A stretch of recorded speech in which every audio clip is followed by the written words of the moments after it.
What up, y'all? This is Tracy from Nerd Squish, and today we're talking about our very first announcement, or announcements, for Halloween Horror Nights 34.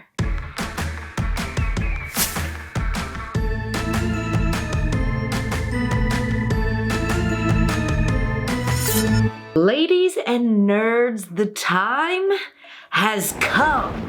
We have reached the hellacious period that is the summer months, and although it feels like October is a distant whisper away, spooky season is right around the corner. So it's time to start talking about details for Halloween Horror Nights 2025. So what can we expect from the spookiest event of the year? On June 5th, it was announced that the very popular TV show Fallout would be the first house for Halloween Horror Nights 34. And this is a house that's going to be featured on both coasts. And that's right, the rumors are true, and the description is as follows. Face your fears in post-apocalyptic LA, devastated by nuclear war based on the hit show and game franchise Fallout. You'll travel into the vaults and be attacked by raiders alongside Lucy. You'll escape to the wasteland and confront the bounty hunter, the Ghoul. You'll even encounter Maximus with the Brotherhood of Steel and see a T-60 power armor. For those living under a rock and not familiar with the franchise, Fallout is a video game that came out in October of 1997 and is set in a post-apocalyptic Southern California. Following a devastating nuclear war, you have these people that live in vaults, and specifically one of them that is simply just referred to as Vault Dweller has to escape those vaults and venture out into the wasteland and come face to face with all the crazy mutants and creatures that have taken over this new land. The game is wildly popular with 11 different video games and spin-offs as well as tabletop games. As a result of the popularity, the franchise has crossed over into TV with its very own series on Amazon that premiered April 12th of 2024. And this right here, this TV show, this is what our house is based on. The show is a standalone story that apparently takes place in a later timeline than the video game does. And it follows Lucy, one of the Vault Dwellers. More than 200 years after the nuclear war in 2296, she comes to the surface and visits the wasteland to look for her father, who has been kidnapped by wasteland raiders. Now, as someone who's never played games, I really can't speak on all the differences between these two properties and all of its different versions of itself. However, as someone who did watch the show and thoroughly enjoyed it, I'm actually pretty excited about this house and stepping into this world of post-apocalyptic and Nuka-Colas and Pip-Boys.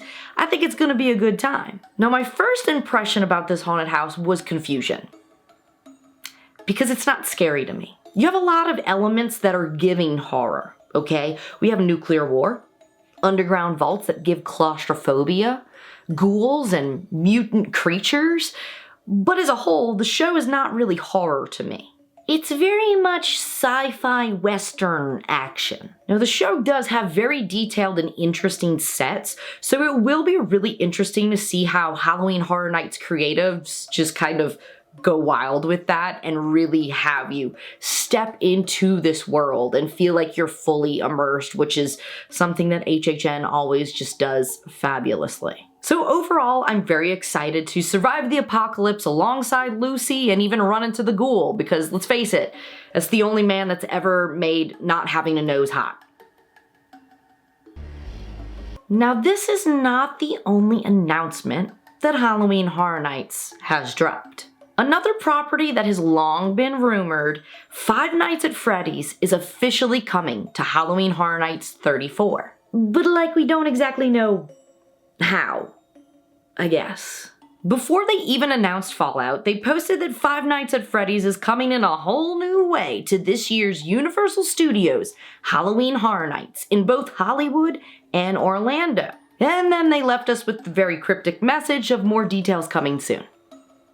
Nice and mysterious. Now, this video game series and media franchise follows the story of a security guard that is tasked with watching over what is basically a haunted Chuck E. Cheese type establishment where the animatronics come to life at night and they try to kill you. This is a property that fans have been dying to see at the event, and it's also been kind of featured in various forms of photo ops over the last couple of years. According to a video interview with John Murdy and IGN, this is in fact going to be a house. I'll leave a link to that interview in the comments below, but this is very weird to me, because if it's just a house, why did we announce it this way? Like, there has to be something more to this, in my opinion. But I don't know, maybe this is just Halloween Horror Nights' way of being cryptic and trying to confuse people, because each and every year, more of the event is less surprising, because the spec map comes out and we kind of know everything. So, I don't know, we need to start like torturing employees or whoever's leaking this stuff, because it's kind of making things a little less exciting, I feel like. As soon as all the details are announced, I will keep you nerds updated. Now, neither one of these properties are, oh my god, I can't wait to see this at Halloween Horror Nights. For me personally, I'm more excited about Fallout, as I did enjoy that show. Now that being said, Five Nights at Freddy's will be cool to see, just because I think it'll be very interesting to see how they bring the character animatronics to life, whether it be in suits or just also animatronics and things like that in the house. I think it'll be really cool to see, but I didn't play the game and the movie was very meh to me, like most Blumhouse movies. So I really have no strong feelings or opinions on either of these properties so far. But man oh man, what a year for gamers. Now, while we're here updating for our event this year, I would like to mention that there is new merch available on the Halloween Horror Nights website. You have more of the never go alone merch, right? Same slogan that we've been using for the last couple of years, but the design is a little bit different this year. And of course, with our first house announcement, you can find Fallout Halloween Horror Nights merch in the parks. So this is a very quick update, and I know I'm a little behind because life has been lifin'. Forgive me for being late, but I did promise y'all that I was gonna walk y'all through the fog with all the announcements and updates, so hopefully we will get more exciting updates soon. Let me know in the comments what you think about these two properties coming to the event, and what you're still hoping to see at Halloween Horror Nights 34. I'm just hoping for very unrealistic things, so, you know, don't look at me, because you know I'm gonna say devil dogs, because you gotta have werewolves, okay? I'm manifesting it. One of these years, devil dogs is gonna have a house. Won't be this year. It's not gonna be this year. Maybe next year. I would also really, really love to see Sinners, because it is my current movie vampire obsession, and I feel like it would just be the ultimate vibe to walk through the movie of Sinners as a Halloween Horror Nights house. If you enjoyed this video, give it a big old thumbs up. Don't forget to subscribe and hit that notification bell, so when new videos hit the channel, you'll be notified. And as always, thank y'all for watching, and I'll catch you nerds in the fog!